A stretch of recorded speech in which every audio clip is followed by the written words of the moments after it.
Hello, everybody. We're talking about one of the most painful global problems in the world today. We're talking about human trafficking.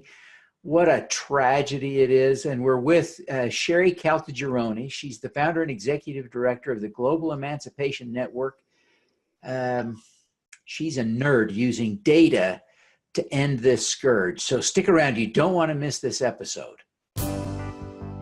Welcome to the Your Mark on the World show with your champion of social good, Devin D. Thorpe. Sherrie, welcome to the show. Thanks, Devin. I appreciate the opportunity to be on here. We're thrilled to have you. I hope you don't mind that I call you a nerd. I mean that as the highest form of compliment. Oh, it's perfect. I can't remember which interview or conference it was at, but I saw the term noble nerds come about to describe our work, and it's really caught on, and I definitely embrace the term. Excellent. I love it. Noble nerds. That's what you are. I have a loose connection to the big data world as my son does big data in Silicon Valley, but I'm excited to learn more about what you're doing.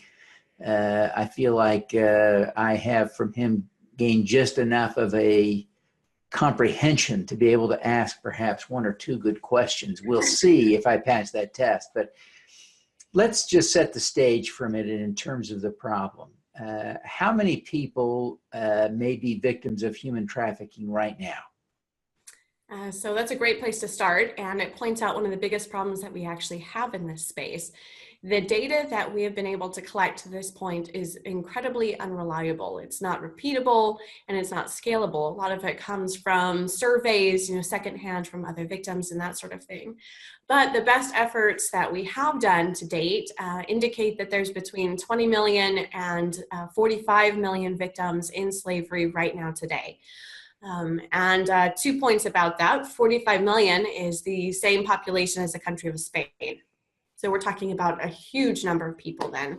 And not only that, but 20 million to 45, that's over 100% margin of error, right? So that goes to show us that it's completely untrustworthy and we need to scrap it all and start over again with a new method.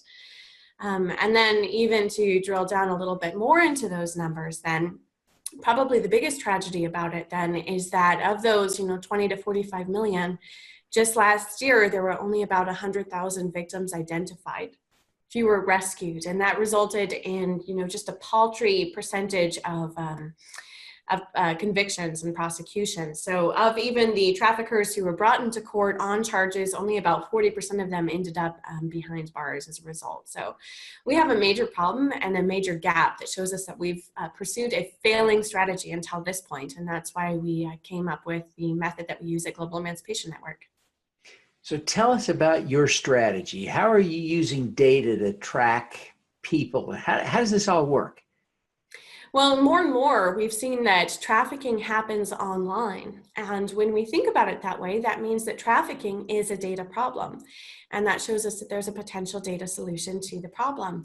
So what we do is go out and collect trafficking information online, however it may exist, on the open web, the deep web, the dark web, and we have some wonderful partners who help us do all of that. And then we also have some private data sets that we use.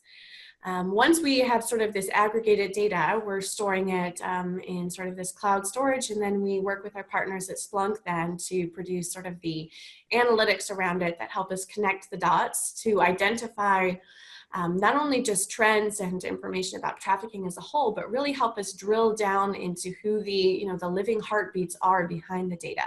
Identify the traffickers and identify the victims. And then we have an interface on top of that our stakeholders use, and it's a free tool called Minerva. That's an analytics platform, again, with all sorts of wonderful enrichments that help people make sense of the data, help them scale their otherwise very manual efforts to hopefully shrink that gap then between the tiny percentage of identified victims and that 45 million number. So as you track them using your data, what happens with that data? What happens with that information? How is it utilized to help people, or is it yet? So we have had a few very great successes with it already so far. And to give you a little bit more detail on that, Global Emancipation Network is actually quite new. We only started in 2016. And the beta version of our tool Minerva only became available in March of this year. So in the tiny period of time that it has been live, we've already referred 989 people to law enforcement action. And that's traffickers, that's potential victims, and it's pimps for, in the sex trafficking space. So 989, that's 1% of the world's identified victims from just last year. So it really gives me a lot of hope then. And within that, there's a further 22,000 people that we're currently tracking. But that only really shows us what we can do when we're talking about our law enforcement partners. And that means that once it's in the hands of law enforcement, some badness has already happened, if you can think about it that way, and exploitation of an individual has already occurred. One of the biggest strengths and really transformative things about our approach is that we also put this tool in the hands of private businesses, people in the banking industry, transportation, hospitality.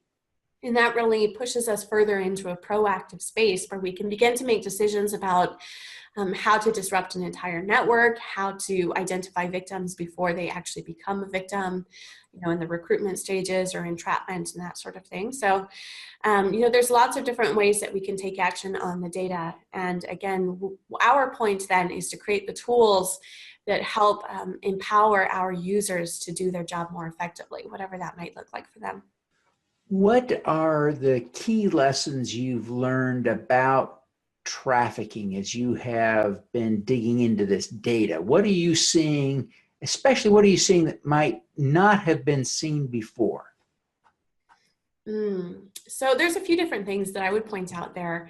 One is that and I mentioned it already, that the strategies that we have been employing are completely ineffective. And just an example of that then, it was in the news pretty widely then back in April of this year when Backpage was seized by the FBI. And that was a website used to facilitate sex trafficking and sex work of all sorts of kinds. And there was a lot of badness happening there, so no doubt. But the current method of dealing with websites like those isn't to gather intelligence on the individuals there, to take down an entire network really per se, but to shut it down. And when that happens, the traffic just migrates onto another website. It's, the classical criminal displacement effect. It's whack-a-mole, if you will. So that's one of the things that we are seeking to change there. And, trafficking happens in all corners of the world in all different ways. And so it just shows us, again, more and more as we delve into the data, that no one is really protected from it. That said, when you understand what the patterns look like, I think it does feel very empowering to know that, that we can teach other users then what it looks like, what recruitment looks like, how to be on your guard for it, and even helping in, say, emergency rooms or, at ticket counters for airlines then, how they can be on the guard then. So the data really does help illuminate those patterns for us. As you look at this, do you have any specific examples of victims who have been rescued as a result of your work? Yeah, one example that I would share then is someone that I actually knew personally had approached me after learning about my work at Global Emancipation Network. And this person was a escort, sort of a sex worker, a consensual sex worker, and she was being caught up into a potential sex trafficking ring. She was completely panicked. We were able to use Minerva and use our tool and data, and even more than that, sort of the partnerships that we had established then to really track down the entire network that she was being recruited by, to identify the individuals and really help move this along through law enforcement. And the sad thing, particularly about her case, is that we were able to rescue her from that situation. She was not trafficked, but they still were able to destroy her life. And, as an example, we talk about the phases of trafficking, and one of them is entrapment. And that takes a lot of different forms. Sometimes it's physical beatings, it's the addiction to illegal drugs and that sort of thing. But the case that happened with her then was that the trafficker had actually notified her place of employment that she was working as a sex worker and released a bunch of photos of her to them. She lost her job. They did the same thing with the apartment complex where she was living. and she was evicted from there. So she was stripped of all dignity and her means of livelihood and living, really. So that's a story that we're seeing over and over again, and not just in sex trafficking, but traditional labor trafficking, which is really slavery in the classical sense. It destroys lives beyond just the immediate exploitation. As you look down the road, how does Global Emancipation Network contribute to the eradication of this scourge? How do we get there? The thing that I'm most excited about, Devin, that we are doing then is that we are looking at informed disruption.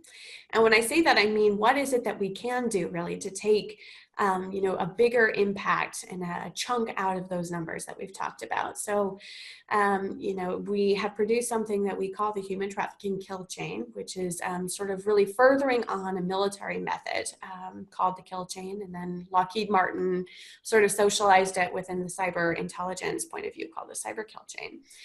And we've sort of done the same thing within trafficking. So we're looking at all of the phases and assets that are being used to traffic and exploit people, and sort of trying to turn that on its head then and think about what data that we need to be looking at, who are the partners that we need to have, really joining those people and that data together. So once we're able to work with a business then and think about how trafficking looks and takes place within it, and it should be no surprise to most people then that trafficking is absolutely part of most supply chains, whether they like it or not. At some point, the clothes that I'm wearing and the food that you and I ate for breakfast was probably produced at some point using slave labor. But once we're able to employ these really analytic methods and the data tools that we have to that process, we can take a bigger chunk out of it. And then the other point is that we can sort of look back using the data to think about what are the situations of vulnerability that make trafficking possible. So, the conditions within, say, fostered youth and the homeless population, LGBTQ youth in particular, or situations with refugees and those sorts of things. So the more data that we have and that we track in a tool like Minerva, the better that we can make informed policy and resource decisions as well. Do you ever get pushback from people who worry about you having too much data or too much information? Yeah, absolutely, particularly in this post-GDPR world. So we are very, very careful with the people that we give access to the data to. But the reality, Devin, too, is that all of the data that we do collect is publicly available. And not only that, but it's being used for other things already. So thinking about, and this is not data that we currently have, but it's data that I think would be very useful in this fight. There's a lot of attention being given, for example, in the CCTV space or in biometrics, particularly at borders and in airports. And again, this is all data that's legally being collected. But if we're amalgamating or aggregating that data in a tool like Minerva, we can have a giant impact with it. So we do absolutely have to balance privacy and security with the need, this sort of overarching human need, a real moral calling then to do something and take action against trafficking. So, we consider that a very good burden that we have really with this tool. So we think about, again, who has access to the tool, how we are securing it at all different stages. And there's lots of other things that we do from a legal and privacy standpoint as well.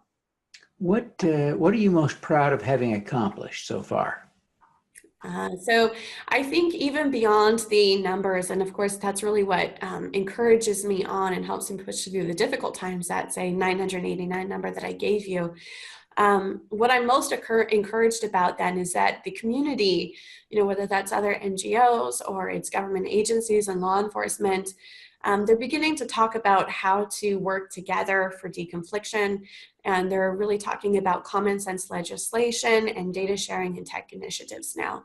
And this did not really happen before Global Emancipation Network started really pushing hard in the community to do that. So for me, that's actually the greatest accomplishment, is beginning to facilitate trust in these methods and in each other as a community, that we can work together really, and that we have a bigger impact by doing so.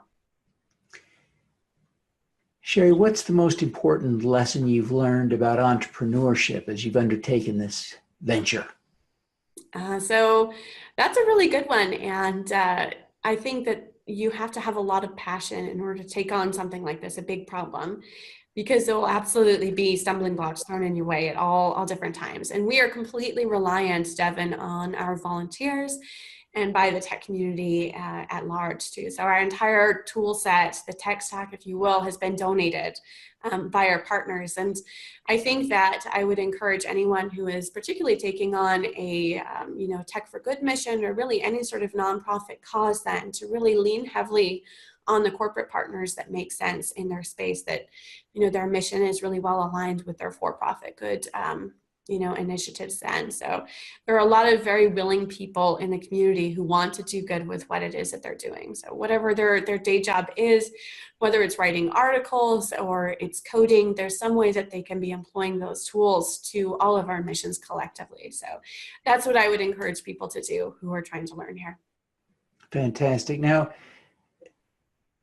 Sherrie, how did you get into this? How on earth did you find yourself running data on human trafficking? I mean, what an obscure thing. I mean, how'd that happen?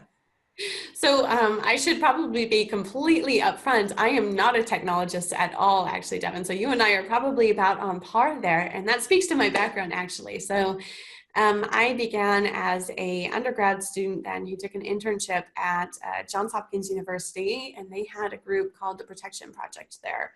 They were writing legislation around the world trying to combat trafficking. And it sort of fell into my lap as a 19-year-old student. And I had gone to an ambassador's residence then, the day that the US State Department had actually released their report.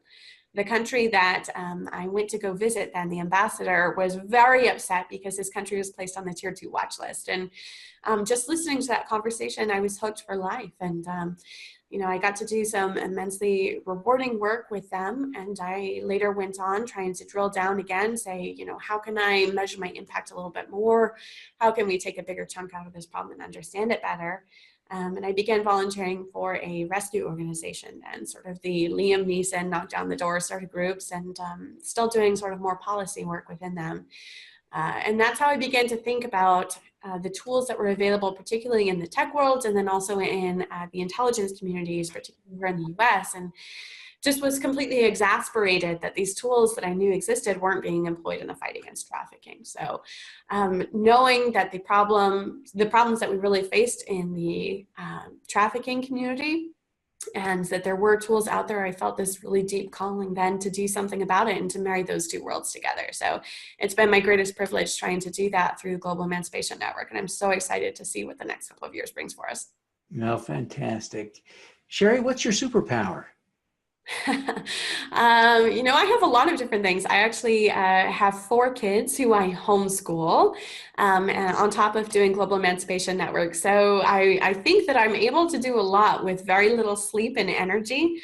But more than that, I really appreciate the opportunities that I have and the ability I have to bring people onto our mission. And not only that, but to really help open their eyes again to the way that they can use their own interests and their skills then to do good in the world. So it's a very interesting superpower, but I would say that that's probably the closest it is. It is a great superpower. Well, Sherrie, thank you so much for taking the time to be with us today. We really appreciate it.